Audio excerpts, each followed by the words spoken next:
Alexander, as advertised alongside. Thank you for taking a moment to visit with me. I don't believe that we can manufacture desperation in life. It has to be genuine. Absolutely. Is it fair to say, given the opponent and what happened late in game one, that this was a desperate situation, a game you could not afford to lose? Absolutely. It's clear as day. Like, same thing happened in the Denver series.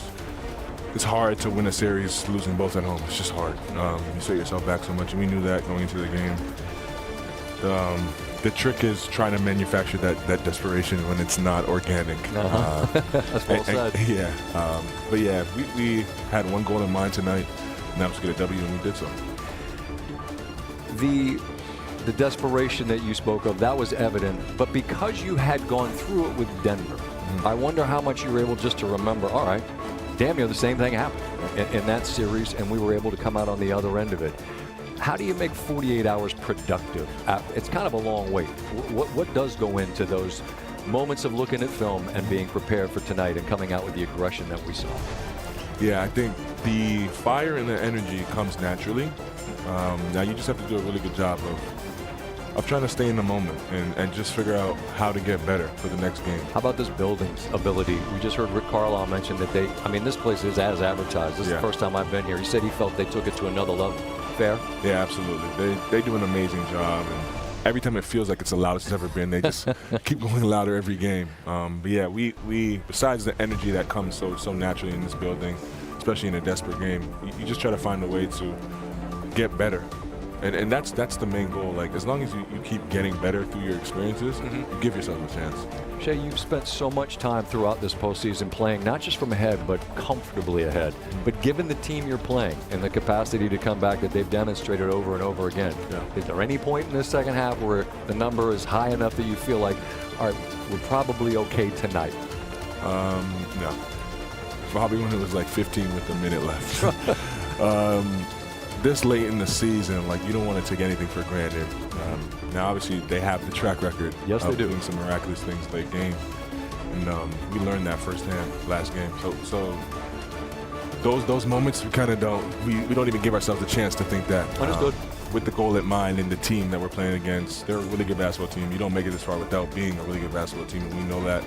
And we learned that the hard way game one. Chet's a very, very talented young man. Absolutely. And he is still a young man who missed a significant amount of time this season with an injury. What's the message that you all put in his ear over the last couple of days to take game one, put it in the rear view, and be the guy we saw tonight? Because from the jump, he was different. The special thing about Chet is nobody said anything to him. Is that right? Yeah. He's such a competitor, and he gets lost in the competition, and that's when he's the best version of himself. Now, he's going to go out there and make mistakes just like the rest of us.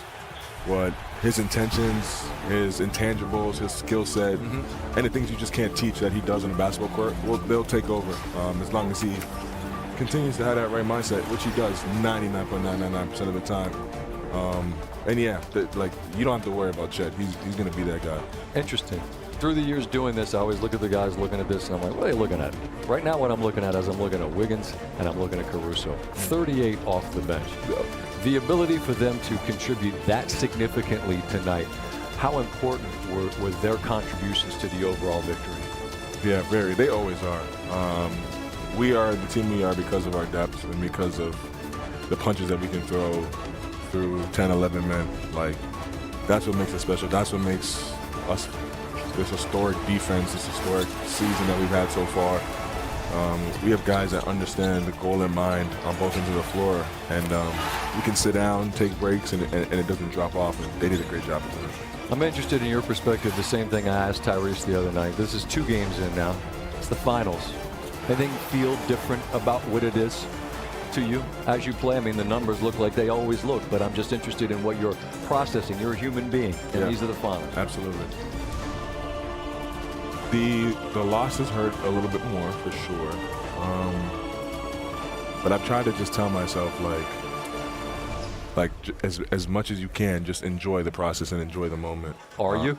Absolutely. It's been amazing. It's been everything I dreamed it to be. It's been, it's hard to even put into words and wrap my head around. It's been so fun. It's the best stage of basketball ever, of all time. And we get the opportunity to play in that. And that's how I try to view it. I try to view it as so many people die for this opportunity, and I have my whole entire life, and now I'm finally here. So just as much as I can, enjoy it, but keep that competitive fun. I asked Aaron about it when he sat down with me. We're going to bring that interview to folks a little bit later in the show, and he said, yeah, I felt it when I took that heat check and he missed the rim. You know, he said he was ready to light this place on fire, but I think we have to remind ourselves that, those of us that are lucky enough to cover this, and this is our job. It's your job too, but you've lived your whole lives waiting to be out there and to process it in real time and still compete. I guess that's the balancing act, yeah? Yeah, absolutely.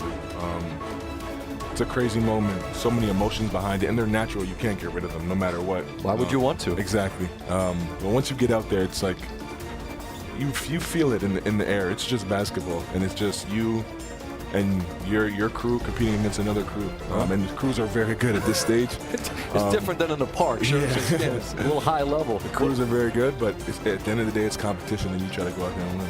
What do you imagine it feels like Wednesday when you get to another building where they're cheering for the other squad?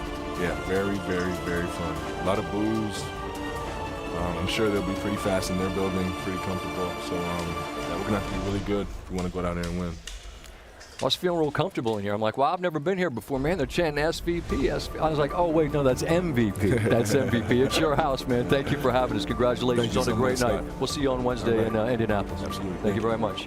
Shai Gilgeous-Alexander, the MVP, with a brilliant performance as he goes for 34. And the Thunder even things up. He had 38 in game one, 72 across the first two games of the finals in his career. That's all-time stuff. You pass AI and you pass Michael Jordan. I don't know if he knows that or if he's hearing that as he walks away, but that's pretty special company to be keeping. Yeah, Thunder taking game two. So we look now, and I just have to ask you, as I look at the bench scoring and all this, Caruso, you got Wiggins going off. How did their game plan change to get these guys involved far more than they did? Well, in game one, look, it's the first team's NBA Finals, right? Both teams have the jitters.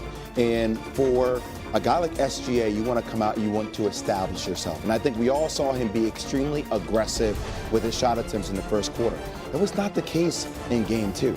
You saw him, he didn't take his first shot until 5.5 minutes into the game.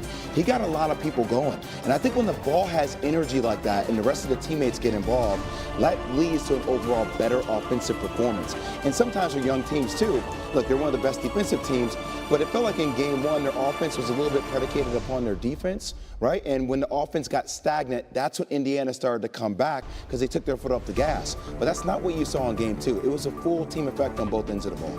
It felt like Indiana defensively was vulnerable around the rim. Siakam, Miles Turner, it felt that the bigs for Indiana were exposed a little bit defensively tonight. Well, I thought you saw Dagnott go with multiple big lineups when he had Hartenstein and Holmgren in at the same time, right? And it's something that, look, he's going to start the same lineup. That's fine. That's not the reason why I felt like they lost game one. They took their foot off the gas defensively, frankly, and that's when Indiana was allowed to get back into the game.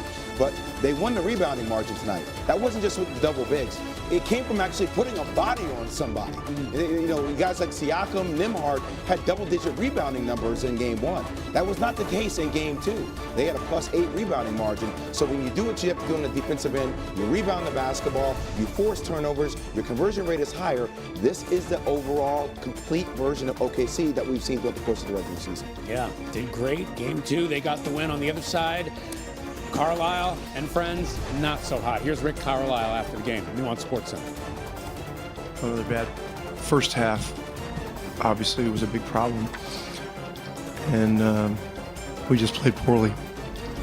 A little better in the second half, but you can't be a team that's reactive and expect to be successful or have consistency. So we're going to have to be a lot better on Wednesday.